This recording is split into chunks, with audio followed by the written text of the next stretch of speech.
안녕하세요. 21의 생각 황혜랑입니다. 울던 그를 우리는 껴안아주지 못했습니다. 세월호가 침몰하던 4월 16일 진도경찰서 김아묵의 경감의 삶도 급격하게 변했습니다. 진도 팽목항과 실내체육관은 그의 거처이자 사무실이 됐습니다. 20살 난 자식을 먼저 하늘나라로 보낸 경험이 있는 그는 유가족들의 슬픔에 더 깊이 공감하고 아파했습니다. 지난 6월 26일 밤 진도대교에서 바다로 몸을 던져 스스로 목숨을 끊었습니다. 세월호 참사는 한국 사회에 깊은 상처를 남겼습니다. 참사를 수습하는 경찰관이나 공무원, 심리상담사들은 유가족들만큼이나 깊은 2차 트라우마에 노출되어 있습니다. 이번 주 한겨레 21의 표지 이야기는 세월호 참사 뒤 외상 후 스트레스 장애를 겪고 있는 이들에게 손을 내미는 이야기입니다.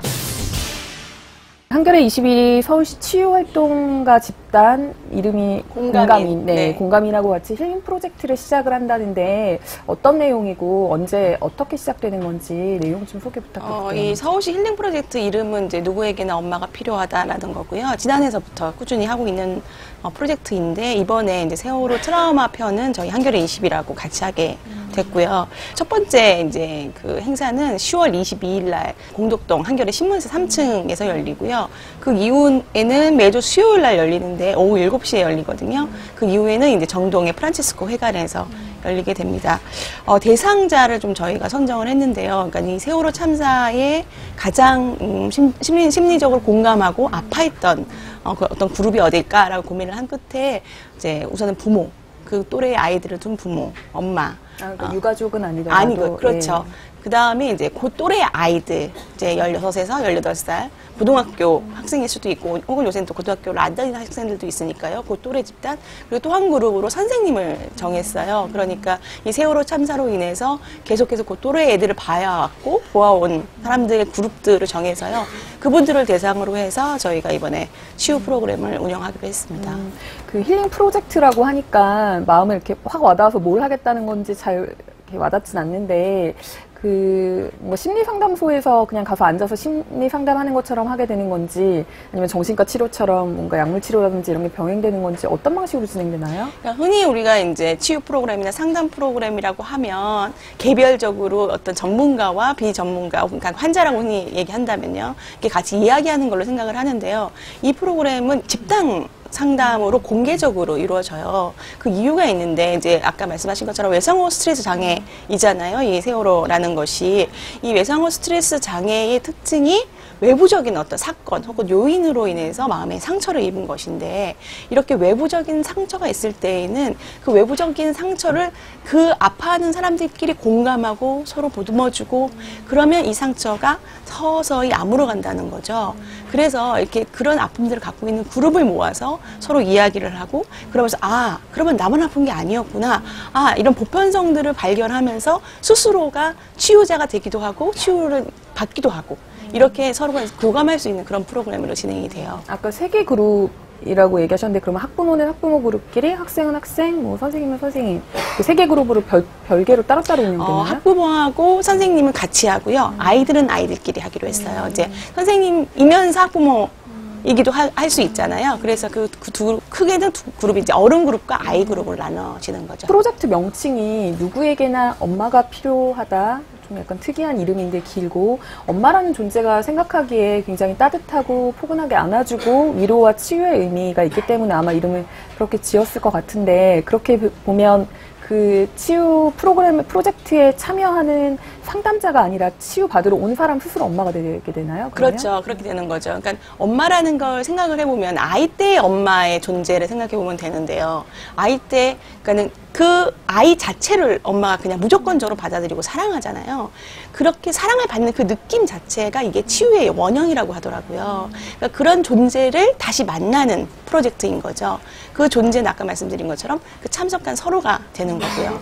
예전에 도보슬레 하실 때도 유가족들이랑 그쪽에서 이제 먼저 제안이 와서 같이 하자 이런 거 좀 기획 의도를 밝히고 같이 해보면 어떨까라고 제안이 왔던 것 같은데, 이번에도 정신과 의사이자 안산에서 세월호 트라우마 관련된 이제 치유 공동체를 연 정혜신 박사님이 함께 하시죠? 네. 이게 서울시의 이제 프로젝트는 아까 말씀드린 것처럼 지난해서부터 쭉 계속 같이 왔던 프로젝트예요. 이제 그 엄마가 필요하다라는, 누구에게는 엄마가 필요하다는 것은 나 편이 있고요. 우리 편이 있거든요. 나 편은 일반 시민들이 참여를 해서 자기 스스로를 성찰하면서 같이 이야기 나누는 그런 공간이고요. 우리 편은 어떤 집단적으로 같은 공통적인 경험을 갖고 있는 사람들이 모여서 이야기를 나누는 거예요.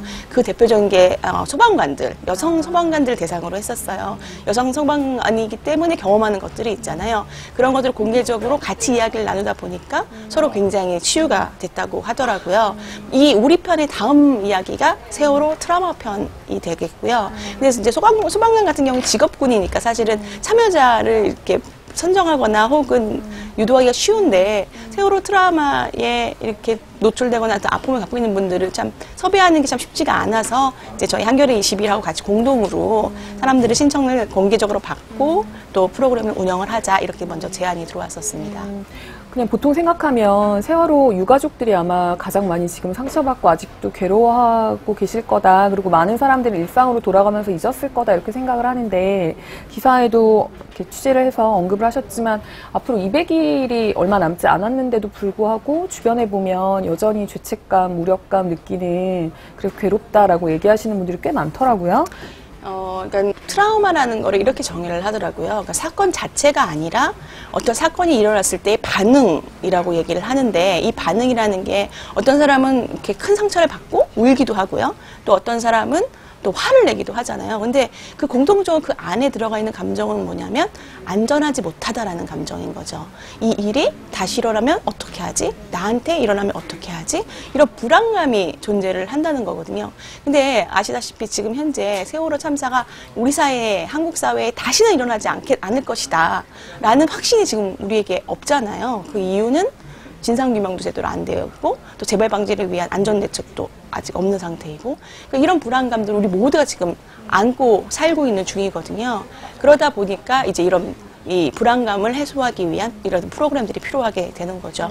이번에는 그냥 일반인들 대상으로 하지만 정혜신 선생님 같은 경우에는 안산에서 유가족이라든지 안산 시민들 상대로도 이미 좀 비슷한 사업들 하고 계시는데 그 치유는 어떤 방식으로 이루어지고 있나요? 안산에 지금 이웃이라는 이제 치유 공동체가 만들어졌는데 저희가 이제 하고 있는 그 041 프로젝트 아름다운 재단하고 하고 있잖아요. 그것이 이제 후원금이 토대가 돼서 공간이 마련이 됐고요. 거기에서 이제 유가족들이 오면 정혜신 박사는 거기를 이제 친정집이라고 표현을 하더라고요. 친정집에 온 것처럼 따뜻한 밥 한 상을 차려주고 같이 이야기하고 울기도 하고 뭐 지치면 또 잠도 자기도 하고 그러면서 치료도 받기도 하고 그런 공간으로 치유의 공간을 만들고 있고요. 그 유가족들을 도와주는 사회복지사들이 있어요. 그 복지사들도 사실은 이렇게 대화도 많이 하고 하다 보니까 마음에 또 상처가 있을 수밖에 없거든요. 그분들을 위한 또 누구에게나 엄마가 필요하다 프로젝트를 지금 진행하고 있는 중이시고요. 그리고 이제 서울시하고 하고 있는 이 그러니까 힐링 프로젝트는 저희 한겨레 20이라고 같이 하고 있고요. 되게 다양한 지금 사업을 하고 계시죠. 지금 말씀하셨던 것처럼 굉장히 한국 사회가 어떻게 보면 깊은 상처를 입었고 정혜신 박사님 예전에 하셨던 말씀 중에 가장 기억에 남는 건 6.25 이후에 가장 큰 상흔을 남긴 사건이 될 거다, 참사가 될 거다 이렇게 말씀하셨던 것 같은데 그 사건을 수습하는 과정 이후에 지금까지 한 200일 가깝게 오는 동안 그 사회 아픔이 더 깊어질 수밖에 없었던 이유도 있었던 것 같고요. 반면에 우리나라랑 다르게 9.11 테러 이후에 뉴욕 시민들 같은 경우에 오히려 사건 수습 과정에서 트라우마를 극복하고 자신감, 자존감을 회복하는 계기도 있었다. 이런 기사의 문장이 있던데 한국의 세월호와 미국의 9.11 그 이후에 트라우마 치유 과정이 어떻게 달랐나요? 우선은 기본적으로는 우선 책임 소재가 좀 다르죠. 우선 외적인 요인이었던 것이고 9.11 같은 경우에는 이제 한국은 정말 오랫동안 곰고 골랐던 적폐가 드러나는 내적인 문제였기 때문에 우선 그 원인이 달랐다는 것 그것이 가장 큰 우선 차이가 있을 것 같고요. 두 번째로 치유 과정에서 보면 정부가 제대로 대처하고 있다라는 믿음을 주었다는 거예요. 그래서 앞으로는 이런 일이 안 일어날 수 있다라는 어떤 안정감을 회복하는 기회가 있었다는 거죠. 하지만 한국에서는 아까 말씀드린 것처럼 재발에 대해서도 아직까지도 의문이 있고 또 진상규명도 안 되어 있는 상태니까 이 불안감이 지속되고 있는 상황이고요. 이 불안감이 지속이 되면 사람이라는 게 그러면 결국 어떤 현상이 나타나냐면 이분법적인 사고를 하게 된다는 거예요. 사람이 합리적인 사고를 하지 못하고 항상 생존의 위험에 있으니까 상대방이 적인지 혹은 내 편인지 이 두 가지만 판단을 하게 된다는 거죠. 그러면서 사람들이 이분법적으로 진영 논리로 적 아니면 내 편, 편가르기로 이 사회가 점점 더 이분화된다는 거거든요.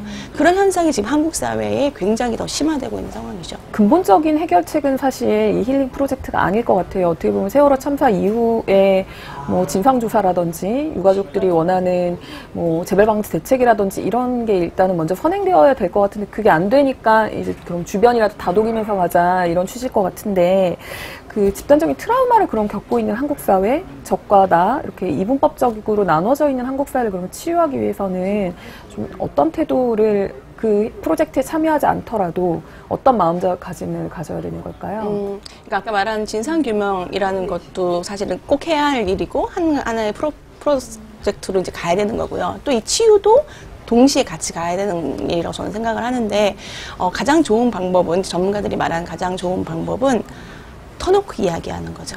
자기의 감정에 대해서 화가 날 수도 있고 울음물이 날 수도 있고 어떤 감정이든지 터놓고 얘기하면서 세월호 참사가 나에게 어떤 영향을 주었는지를 같이 공감하면서 이야기를 하다 보면 스스로 아까 말씀드린 것처럼 나만 그런 게 아니구나, 내가 이상한 게 아니구나 이런 보편성을 깨달으면서 한 발짝 뒤로 와서 나를 보게 되는 거죠. 혹은 다른 사람을 보면서도 저런 감정이어서 그랬구나 하고 이해하게 되는 거고요.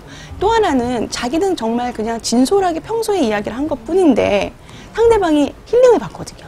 상대방이 치유를 받는 그 경험. 그러니까 내가 누군가에게 필요한 사람이 된다는 그 경험 자체가 또 나에게도 치유가 또 되거든요. 그래서 사실은 이런 집단 프로그램이 물론 저희 한겨레 20이라고 서울 시하고 하는 것도 참여하시면 좋고요. 또 아니면 자기의 각각의 공간에서 같은 마음을 나누는 분들하고 아주 진솔하게 자기의 느낌을, 자기의 감정을 이야기하는 것. 그게 굉장히 중요하다고 하더라고요.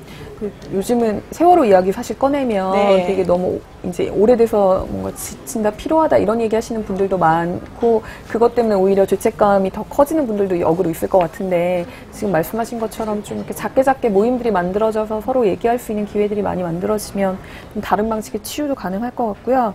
마지막으로 그러면 이 누구에게나 엄마가 필요하다 이 프로젝트에 이제 나도 내 딱 케이스다 나가서 한번 참여해보고 싶다라는 분들은 구체적으로 어떻게 참가 신청을 해야 되는지 좀 안내해 주시면 도움이 될 것 같아요. 저희 한겨레 21의 홈페이지에 들어오면 누리집에 들어오면 거기에 누구에게는 엄마가 필요하다 아이콘이 저희가 걸어놨어요.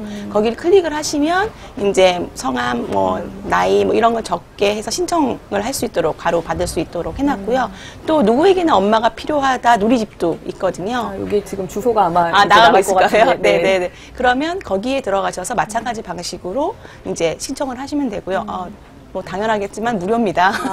네네. 신청자 숫자도 제한이 있나요, 그러면? 저희가 날짜별로 제한을 할 건데 70명에서 한 100명 정도를 생각하고 있어요. 그래서 뭐 신청을 하시면 대부분 다 하실 수 있지 않을까 생각하고 있어요. 선착순으로 뭐 잘리거나 미모순으로 잘리거나 이런 건 아니라는 말씀이신 거죠? 같아요. 네, 알겠습니다. 세월호 참사와 관련해서 계속 의미 있는 실험들 많이 해주셔서 고맙고 앞으로 다음 그러면 지면을 통해서도 다음 주에 어떻게 진행됐는지도 소개해 주시면 좋을 것 같아요. 네, 말씀 고맙습니다. 네.